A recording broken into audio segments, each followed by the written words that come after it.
ಇದು ಹಣದ ಮುಂದೆ ಹೆಣ ಬಾಯ್ಬಿಟ್ಟ ಕಥೆಯಲ್ಲ, ಹೆಣ ಎತ್ತಿದ ಮೇಲೆ ಹಣಕ್ಕಾಗಿ ಬೊಬ್ಬೆ ಹಾಕಿದವರ ಸ್ಟೋರಿ.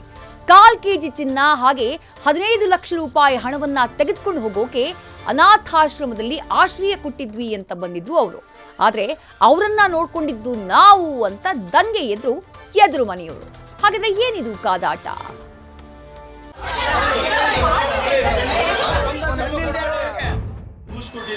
ನನಗೆ ಸ್ವಲ್ಪ ಕೊಡಿ, ಅದು ಸ್ವಲ್ಪ ಕೊಡಿ ಅಂತ ಎಲ್ಲ ಕೇಳೋದು. ಅದರಿಂದ ನಾನೇನು ಯೋಚನೆ ಮಾಡಿದೆ, ಈಗ ಅವ್ರಿಗೂ ಬೇಜಾರು ಬೇಡ. ಒಂದು ನಿಮಿಷ ಅಮ್ಮ, ಒಂದು ನಿಮಿಷ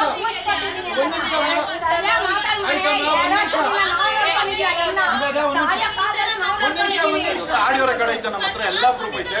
ಪೊಲೀಸರು ಬರಲಿ, ಯಾರು ಕೇಳಿಲ್ಲ, ಏನ್ ಕೇಳೋರೆ, ಎಷ್ಟು ಕೇಳೋರೆ, ಎಲ್ಲ ಎವಿಡೆನ್ಸ್ ಇದೆ, ಬರಲಿ.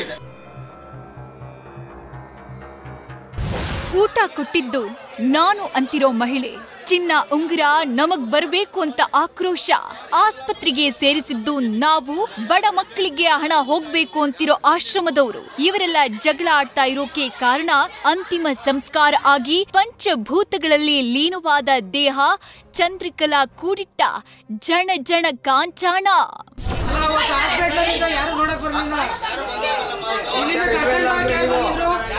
ಕಾಲು ಕೆಜಿ ಚಿನ್ನ ಹಾಗೂ 15 ಲಕ್ಷ ನಗದು ಇದೆ. ಹೀಗೆ ಕಾಲ್ ಕರೆದುಕೊಂಡು ಕಾದಾಟ ಮಾಡೋದಕ್ಕೆ ಪ್ರಮುಖ ಕಾರಣ ಕೆಪಿ ಅಗ್ರಹಾರದ ಪೊಲೀಸ್ ಠಾಣಾ ವ್ಯಾಪ್ತಿಯಲ್ಲಿ ಇಂಥದ್ದೊಂದು ಘಟನೆ ನಡೆದಿದ್ದು, ಮನೆ ನಿವಾಸಿಗಳು ಮತ್ತು ಜನಸೇವಾ ಟ್ರಸ್ಟ್ ಮಹೇಶ್ ನಡುವೆ ವಾಗ್ಯುದ್ಧ ನಡೆದಿದೆ. ಹಾಗಿದ್ರೆ ಚಂದ್ರಕಲಾ ಎದುರು ಮನೆಯವರ ವಾದ ಏನು? ಏನೇ ಒಂದು ತೊಂದರೆ ಇಲ್ಲ, 11 ಗಂಟೆಗೆ ಫೋನ್ ಮಾಡಿದ್ರು ಕೂಡ ನಾನು ಮೇಲೆ ಬಂದು ಅವ್ರಿಗೆ ಏನು ಗಂಜಿ ಬೇಕಾ, ಊಟ ಬೇಕಾ, ಪ್ರತಿಯೊಂದು ಹೇಳಿ ನಾನು ಕರೆಸಿದ್ದೀನಿ. ಇಲ್ಲ ನಂದೇನಿಲ್ಲ, ಆಶ್ರಮಕ್ಕೆ ಹೋಗ್ಲಿ, ಈ ಆಶ್ರಮಕ್ಕೆ ಬೇಡ. ಯಾವ್ಯಾವ ಆಶ್ರಮ ಎಷ್ಟೋ ಜನ ಕಷ್ಟದಲ್ಲಿರ್ತಾರೆ, ಅಂಥವ್ರಿಗೆ ಬೇಕಾದ್ರೆ ಹೋಗ್ಲಿ. ಕಣ್ಣಿಲ್ಲ ಕಾಲಿಲ್ಲ, ಪಾಪ ಅವರು ತುಂಬ ತೊಂದರೆಯಲ್ಲಿ ಇರ್ತಾರೆ, ಅಂಥವ್ರಿಗೆ ಹೋಗ್ಲಿ ಅಷ್ಟೇ ನಾನು ಕೇಳ್ಕೊಳ್ಳೋದು, ಇನ್ನೇನು ಇಲ್ಲ. ಇವ್ರಿಗೆ ಬೇಡ, ಆಲ್ರೆಡಿ ಮಾಡಿದಾರಲ್ಲ, ನಾವು ನೋಡಿದೀವಿ ಎಷ್ಟು ನೋಡ್ಕೊಂಡಿದಾರಲ್ಲ ನಮ್ಗೆ ಗೊತ್ತು. ಅವ್ರೇನು ಒಂದ್ ದಿವಸ ಬಂದು ಅವ್ರೇನು ನೋಡ್ಕೊಂಡಿಲ್ಲ, ಜಸ್ಟ್ ಅಡ್ಮಿಟ್ ಮಾಡಿರೋದಷ್ಟೇ.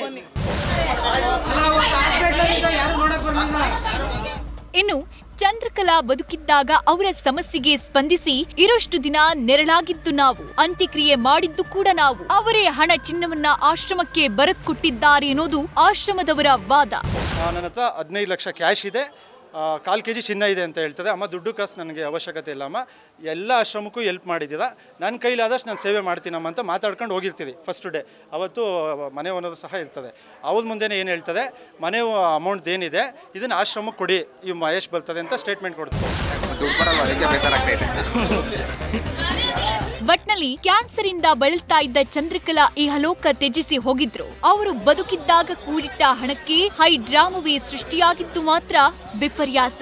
ಹಣ ಕಂಡ್ರೆ ಹೆಣ ಕೂಡ ಬಾಯ್ಬಿಡುತ್ತಂತೆ. ಆದ್ರೆ ಇಲ್ಲಿ ಹಣ ಕೂಡಿಟ್ಟಾಕೆ ಹೆಣವಾದ್ಮೇಲೆ ಬದುಕಿದ್ದವರು ಬಾಯ್ ಬಡಿದುಕೊಳ್ತಿದ್ದಾರೆ. Pragathi Shetty, News First, Bengaluru. News First ನಿರ್ಭೀತಿಯಿಂದ ನಿಮ್ಮ ಪರವಾಗಿ.